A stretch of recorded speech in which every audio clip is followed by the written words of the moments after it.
Messi কাণ্ডের বিশৃঙ্খলার পর মুখ্যমন্ত্রীর নির্দেশে প্রাক্তন বিচারপতি অসীম কুমার রায়ের নেতৃত্বে চিফ সেক্রেটারি এবং হোম সেক্রেটারি যে কমিটি গঠন করেছে তাতে যে কজন আইপিএস অফিসার আছেন তার মধ্যে মুখ্যমন্ত্রী নিরাপত্তা উপদেষ্টা আগেই বলেছি সন্ধ্যাবেলা থেকে পীযূষ পান্ডে, এডিজি আইন শৃঙ্খলা জাভেদ শামীম, সুপ্রতিম সরকার এডিজি সাউথ বেঙ্গল আর ব্যারাকপুর পুলিশ কমিশনার তার দায়িত্ব রয়েছেন এবং তার ফলে ডিজিকে শোকজ করেছেন, নোটিশ জবাব দিতে বলেছেন। মুকেশ কুমারকে বলেছেন, বিধাননগরে যিনি পুলিশ কমিশনার তাকেও কিন্তু শোকজ করেছেন। আর ডিপার্টমেন্টাল প্রসিডিংস করেছেন হচ্ছে অনিশ সরকার, যিনি হচ্ছে ডিসিপি বিধাননগর। তো এগুলো নিয়ে হয়েছে, কিন্তু আমি যেটা আসতে চাইছি মূল পয়েন্টে, আমি কিছু অগ্রজের কথা শুনছিলাম। আসলে যেটা হয়েছে যে চিঠিটা অরূপ বিশ্বাস চিঠিটা লিখেছেন, এটা মিডিয়াতে বড় কিছু ব্যাপারটা নয়, তাকে অলরেডি হাইপ দেওয়া হচ্ছে, গ্যাস বেলুন মতো ফোলানো হচ্ছে। অরূপ বিশ্বাস তিনি মন্ত্রী, ক্রীড়ামন্ত্রী, তিনি সাদা কাগজে লিখলেন। আমি তখনও প্রশ্ন করেছি যে কখনোই মুখ্যমন্ত্রীকে সাদা কাগজে চিঠি লেখা যায়, পদত্যাগপত্র বা এই ধরনের ঘটনার ক্ষেত্রে লেখা যায় না। এক তো লিখতে হয় আপনার লেটার হেডে, এবং দিদি বলা যায় না, মাননীয় মুখ্যমন্ত্রী বলতে হয়।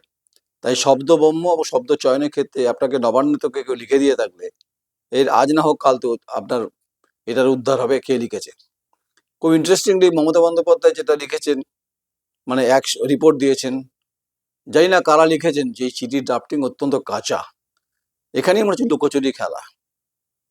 কেন লুকোচুরি বলছি, যে এই চিঠির মধ্যে কোনো সারমর্ম নেই। যদিও তৃণমূল কংগ্রেসের মুখপাত্র কুণাল ঘোষ সেগুলো টুইট করেছেন, সবাই টুইট করছেন, আমি বলছি টুইটে কোনো লাভ নেই, এটা সেটিংয়ের অ্যাডজাস্টমেন্ট আছে বলে আমার মনে হয়েছে। কিছু খবর তো আমিও রাখছি, আমি তো মেসিকাণ্ডের ঘটনার পর থেকেই তো খবর রাখছি। তাই অরূপ বিশ্বাসকে সাময়িক রিলিফ দিলেও ব্যাকডোর দিয়ে পরবর্তীকালে ঢোকানোর চেষ্টা চলতে পারে, কারণ তিনি বলেছেন আমি মুখ্যমন্ত্রী হিসাবে আমি ক্রীড়া দপ্তর সামলাবো। তাই আমি অগ্রজের কথা ধার করেই বলছি, আপনি খেলা ভালো বোঝেন, আপনার খেলা হবো ওই স্লোগান, এই দেবাংশু হচ্ছে তার লেখা গান ডিজে বাজিয়ে কান ফাটিয়ে দেবে 26-এ নির্বাচনে, সেটাই চলবে, সেটা তো আপনি তাড়িয়ে তাড়িয়ে উপভোগ করবেন, আপনি হাততালি দেবেন। আপনি মমতা বন্দ্যোপাধ্যায়, আপনি বিভিন্ন সভায় থেকে, বিভিন্ন জনসভা থেকে, আপনি মঞ্চ থেকে ফুটবল ছুড়ে দেন, আপনি কি বলেন খেলা হবে? আপনি একথা বলেন যে পশ্চিমবঙ্গে 294টা বিধানসভাতে আমি প্রার্থী, কিন্তু আপনি এটা বলছেন না যে 294টা কেন্দ্রে যারা মন্ত্রী আছেন তারা কেউ, তাদের কোনো ভূমিকা নেই, আমি সব শেষ কথা, আমি সব মন্ত্রী। আপনি ভূমি সংস্কার দপ্তরের মন্ত্রী, আপনি স্বাস্থ্য দপ্তরের মন্ত্রী, আপনি এখন ক্রীড়া দেখছেন, আপনি পার্বত্য পরিষদ দেখছেন, এরকম হচ্ছে ভূমি অভিরাষ্ট্র দপ্তর দেখছেন। ভূমি রাষ্ট্র দপ্তরে ঘুঘুর ভাষার দুর্নীতির এক একটা ফাইল, মানে জমির দলিল নিয়ে দুর্নীতি আছে, আপনার কাছে খবর আছে? আচ্ছা, আপনার বুক কাঁপেনি যখন আপনি অর্থ দপ্তরটা দেখেন, সবই দেখেন আপনি, বাকিরা শুধু আসে যায়, ঘুরে ফিরে লালবাতি ঘোরায়, সই করে চলে যায়, কোনো দাম নেই কারো, কোনো মন্ত্রী কোনো দম নেই মুখ্যমন্ত্রীর সামনে কথা বলবে। আসলে দলটা তার তৈরি, বাকিরা হচ্ছে এতে চাকরি করতে আসেন। মন্ত্রীদের কথাই বলছে, বিধায়কদের কথা বলছে, বিধায়কদের কথা বাদই দিন আপনার। যদি আপনার মানে সারে জাহাজে আচ্ছা যদি নিয়ে যদি 21শে জুলাই হতে পারে, কে লিখেছে তা নিয়েও বিতর্ক হতে পারে। এখন মুখ্যমন্ত্রী যা বলবেন সেটাই ঠিক, বাকিরা যা বলবেন ভুল। তাই সংবাদ মাধ্যমে তল্পিবাহক সাংবাদিকদের দেখছি, ভূমিকা দেখছি, তারা কিভাবে সেলফি তুলবে, তারা আগের দিন রাতে কি গল্প করেছেন। এবং এই সত্যব্রত দত্ত তিনি যে কথা বলেছেন শুনেছি জনান থেকে, এবং অগ্রজের কাছ থেকে শুনেছি, যে একজন ক্রীড়ামন্ত্রী হিসাবে তার যে দাবি ছিল, সে দাবিটা কত? কমপ্লিমেন্টারি টিকিটের দাম, টিকিট হয়তো 100-200 হতে পারে, সংখ্যাটা যদি 1000 ছাড়িয়ে যায় তাহলে ব্যবসাটা করবে কি করে? তিনি ব্যবসা করতে এসছেন তো, তাই রিসরা থেকে বিলং করে তিনি বোধহয় কোথাও জানান থেকে বলেছেন যে আমার বোধহয় ভুল সিদ্ধান্ত হয়েছে, ভুল ভেন্যু হয়েছে পশ্চিমবঙ্গ কলকাতা। এটা তার সিদ্ধান্ত, আমি বলতে পারবো না। তিনি জামিন পেয়ে নিশ্চয়ই মুখ খুলবেন, আমরা অপেক্ষায় আছি যে আসল গল্পটা কি, দুধে জল না জলে দুধ, সেটা ওপেন করতে হবে। কারণ কেউ ছাড়নেওয়ালা ইনসান নেই, সবাই পয়সা চাইছে। টিকিটের দাম এক তো হচ্ছে ঘাপলা হয়েছে, তো 20 টাকার জল 200 টাকায়, চাউমিন 150 টাকা, এসব তো হয়েছে। প্যাটিস ঢুকলো কি করে, রড ঢুকলো কি করে, জয় শ্রীরামের পতাকা এলো কি করে, পুলিশ কি নাকে সর্ষের তেল দিয়ে ঘুমোচ্ছিল? যাই হোক, এই ডিজিকে শোকজ করা হয়েছে, এ কি নামকে আসতে নাকি প্রসিডিংস? প্রসিডিংস নয়, তাকে জবাব দিতে হবে। জবাব দিয়ে কি বলবে? আমি সরি বলবে, দুঃখিত বলবে, হ্যাঁ, তারপর আবার তাকে, কারণ নির্বাচনে তাকে লাগবে তো। পশ্চিমবঙ্গের ভোট নির্বাচনে তিনি তো টেলিকমের একদম হচ্ছে আড়িপাতা মাস্টারমশাই, তাকে তো লাগবেই মমতা বন্দ্যোপাধ্যায়। এবার হচ্ছে বিধাননগর পুলিশ কমিশনারকে লাগবে, কারণ রাজারহাট নিউ টাউনের, রাজারহাট গোপালপুরে তো পরিস্থিতি উদ্বেগজনক, সেখানে তাকে লাগবে। এসিপিটা বলিকা বগরা হলো। আমি আগের দিনই বলেছিলাম যে পুলিশ কমিশনার এবং হচ্ছে ওখানকার দায়িত্বে থাকা পুলিশকে টেকেন অ্যাকশন নিতে হবে, সেটা নিয়েছে, কিন্তু সেটা আসলে ড্যামেজ কন্ট্রোল রিপেয়ারিং করেছে। তাই অরূপ বিশ্বাসের পত্রালাপ আর মমতা বন্দ্যোপাধ্যায়ের পত্রলাপ, এর মধ্যে কোনো পত্র বোমা ছিল না। এটা বলছি রে, মান অভিমানের পালা এবং এবং চুপচাপ ফুলচাপের গল্প আছে, কিন্তু এটা ডিভিডেন্ড গুনতে হবে। কিন্তু জনতা জনার্দন যারা টিকিট কেটেছেন, যারা যুব সমাজ আইকন হিসেবে মনে করেন মেসিকে, তারা কি অরূপ বিশ্বাসকে দেখতে চান না? চেনেই না তারা। তারা সুজিত বসুকে দেখতে চান না। কে সুজিত বসু? তাই যদি অরূপ বিশ্বাসের ক্ষেত্রে যদি উনি পদত্যাগ পত্রে ইচ্ছা প্রকাশ করেছেন, মুখ্যমন্ত্রীর মানে হাফ ডান কথাবার্তায় যে চিঠি, যা মুখ্যমন্ত্রী প্যাডে নেই কেন? মুখ্যমন্ত্রী একজনকে তিনি অ্যাকসেপ্ট করছেন এবং সেটা তার চিফ নবান্ন থেকে অ্যাকসেপ্ট হচ্ছে এবং সই করছেন।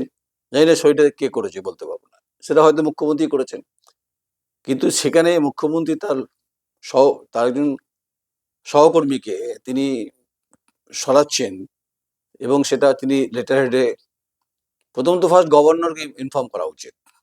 কোনো মন্ত্রীকে যখন সরাতে হয়, সংবিধানে সে ধারা পরিষ্কার করে বলা আছে, তা গভর্নর কি ইনফর্ম?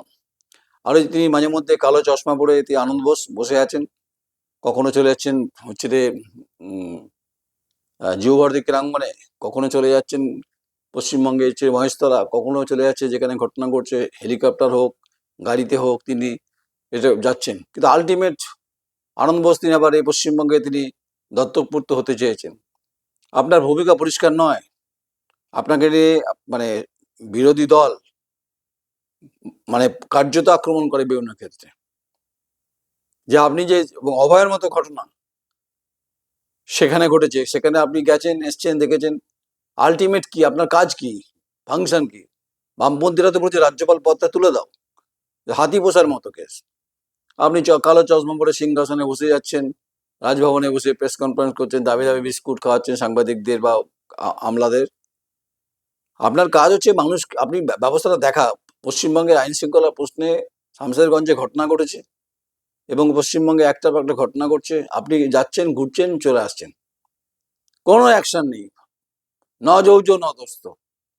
আপনি আনন্দ বোস, আপনি দত্তক পুত্র হতে চান পশ্চিমবঙ্গে, আপনার ভূমিকায় খুব অত্যন্ত মানুষ হতাশ হয়েছে। আপনি রাজ্যপাল হিসাবে, মাফ করবেন আপনাকে আমি বললাম, সিবি আনন্দ বোস, আপনি যে আশা নিয়ে এসেছিলেন, আপনি কার্যত যা করেছেন, যেভাবে অ্যাটিচিউড দেখিয়েছেন, তাতে শাসক দল অ্যাডভান্টেজ পেয়েছে, এটা বিজেপির অন্দরে সংবাদ থেকে বলছি। যাই হোক, ছিলাম মমতা বন্দ্যোপাধ্যায়, অরূপ বিশ্বাস দীর্ঘদিনের সঙ্গী। মমতা বন্দ্যোপাধ্যায়ের ব্যাগ বয়ে বেড়ানো অরূপ বিশ্বাস বিভিন্ন যখন এয়ারপোর্টে দেখবেন, যখন দক্ষিণবঙ্গ সফরে যাবে দেখবেন, উত্তরবঙ্গ সফরে যাবে দেখবেন, অরূপ বিশ্বাসকে পাবেন হচ্ছে কাঁধে ব্যাগটা বইতে হবে, কারণ তার মধ্যে ওষুধ আছে, কাগজপত্র আছে। এটা মানে ওবিডিয়েন্ট ছাত্রের মধ্যে পিছন পিছন করেন, মানে পারলে এমন হয় যে তাকে এমন এমন হয় যে হাতে মাইকটা ধরিয়ে দেয় না, যারা কোনো কাছাকাছি লোক যদি মুখ্যমন্ত্রীর কাছে ঘেঁষতে চায়, ধাক্কা দিয়ে সরিয়ে দেয়, যদি ওর বিরুদ্ধে কিছু বলে দেয়। ও তো জলপাইগুড়ি দেখছে, ও তো দার্জিলিং দেখছে, ও তো বর্ধমান দেখছে, ও তো হুগলি দেখছে, এতগুলো অবজারভার, মানে পর্যবেক্ষক, মানে দায়িত্বে। তাই এসআইআর এর প্রশ্নে যখন পরিস্থিতি উদ্বেগজনক, বর্ধমানে মিটিং করতে এসেছিলেন, রায়না থেকে শুরু করেছেন খণ্ডঘোষ, খণ্ডঘোষ থেকে শুরু করেছেন বর্তমান উত্তর, তারপর তিনি চলে গেছেন হাউসগ্রাম এবং বিভিন্ন সার্টিফিকেট দিয়ে গেছেন। নিশ্চয়ই কানে কানে বিধায়কদের সঙ্গে কথা হয়েছে যে এবার তোর টিকিট হয়ে যাবে, বাকিটা দেখে নে। মাকে মুখটা খুলছি না, খুলে দেবো যে কোন কোন বিধায়কের সঙ্গে কি কি অরূপ বিশ্বাসের কথা হয়েছে।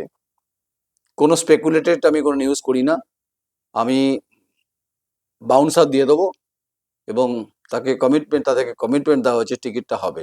আমি বলছি টিকিট হবে না। যাদের যাদের সঙ্গে অরূপ বিশ্বাসের কথা হয়েছে এবং তাদেরকে গণতান্ত্রিকভাবে 5 বছরের প্রশ্নে জর্জরিত করে ফেলবো। আর যদি সৎ সাহস থাকে, ওই অরূপ বিশ্বাসের চিঠি আর মুখ্যমন্ত্রী উত্তরের মতো করবেন না আমাকে। আমি অধিকারের প্রশ্নে আপনাদের নেতা অরূপ বিশ্বাসের সঙ্গে কি কথা হয়েছে কানে কানে সব খবর আমার আছে। আমি প্রত্যেকটি বিধানসভা যে কটাতে গেছেন নাম বলে দেবো, সময়ের সঙ্গে সঙ্গে বলে দেবো কার সঙ্গে কি কথা হয়েছে, আইপ্যাক কি বলছে। আইপ্যাক একটা পর্যবেক্ষণ করছে, আইপ্যাকের সমস্যা আছে অনেক, তারা আসল খবর তুলতে পারছে না। তাই এক একটা জেলায় এক একটা বিধানসভার বিধায়করা হচ্ছেন এক একটা মুখ্যমন্ত্রী মমতা বন্দ্যোপাধ্যায়, আর না হলে ভাবছেন অভিষেক বন্দ্যোপাধ্যায়। এদিন সমানও নাই যায়। এই এই যে বড় বড় চোখ 5 বছর থেকে যাওয়া, এখন ভেরি বিজি উইদাউট মানি। 5 বছর থাকা মানে আপনি যদি কিছু ইনভেস্ট করে থাকেন, 5 বছরে তো যা কামাবেন, 10 বছরে যা কামাবেন, আপনার 14 পুরুষ বসে খাবে। রাজনীতি করে কমে খাওয়ার জন্য নাকি? যদিও হ্যাঁ, politics is the possible industry. সে ধান ক্ষেত হোক, চাল ক্ষেত হোক, গম ক্ষেত হোক, কৃষকের ক্ষেত হোক, দামোদরে বালি হোক, ইন্ডাস্ট্রি হলো কিনা বয়ে গেল ভার্মে যায়। পলিউশনের পরিস্থিতিতে মানুষের শ্বাসকষ্ট বাড়ছে পালিতপুরের, এবং হচ্ছে যে পলিউশন কন্ট্রোল মেশিন নেই। সবাই স্বপ্ন দেখছেন, পুজোও কখনো কখনো স্বপ্ন দেখেন চিত হয়ে শোবো যে টিকিটটা পাবো। চৈত্যপুরে কেন কমপ্লেন করলো মুখ্যমন্ত্রী মমতা বন্দ্যোপাধ্যায়কে? যেখানে অবাধে লুট চলছে, অবাধে বালি চলছে। বৈকুণ্ঠপুর গ্রাম পঞ্চায়েত কি ঘুমোচ্ছিল নাকি 2 নম্বর? ওখানকার অঞ্চল সভাপতি, ওখানকার নেতারা কি করছেন? ঘুমোচ্ছেন? প্রধান কি করছেন? অনেকে প্রাণনাশের ভয়ের চুপচাপ রয়েছেন, কমপ্লেন যারা করেছেন। সে কপি আমার কাছে আছে। এখন দেখা যাক, এখন বর্ধমান 2-এর বিএলআরও ভূমিকা নিয়ে প্রশ্ন আছে। তো শুনছি নাকি ওখানকার একজন স্টাফ নাকি গোটা সেটিং করেন। ওপাড়া বাঙাল আছে যে ওই বালি ট্যাগ করতো, সে এখন পালিয়ে যাচ্ছে। শক্তিগড় থানার সঙ্গে সেটিং আছে, টর্চ মারলেই দেখুন, ছিলাম অরূপ বিশ্বাসে, চলে গেলাম টর্চে। আসলে যেখানেই তাকাবেন তৃণমূল হচ্ছে মণিমুক্তের দল। মানে সে বলে না যে বাঁদরের গলা যদি মণিমুক্ত পরান, বাঁদর কখনো দাঁত খুশি হবে, দাঁত বার করে দেবে। তো এদের কোনো রাজনৈতিক কোনো শিক্ষা দীক্ষা কালচার নেই, শুধু বলছে পদটা নিতে হবে আর বিধায়কটা হতে হবে, আর লাল বাতি না হোক অন্তত এসি গাড়িটা, স্করপিও হোক, বোলেরো হোক, বা আরো যে সমস্ত ফরচুনা চেপে ছুটবো আর ভাঁড়মে যায়। আর ভোটের সময় দেখবে যে এই কাদায় পড়ে ছেলে লাট খাচ্ছে, কোলে নিয়ে নেবে এমএলএ, পারলে খাইয়ে দেবে বাচ্চাগুলোকে। আর ভোট পেরিয়ে যাবে, যখন এই তাদের কার্যালয়ে যাবে, দুধ ছাই করে দেবে। এবার দেখবো গণতান্ত্রিকভাবে 16টা বিধানসভা পশ্চিমবঙ্গের, পূর্ব বর্ধমান জেলায় শাসকের ভূমিকা দেখবো, আর বামপন্থীদের লম্পজব্য দেখবো।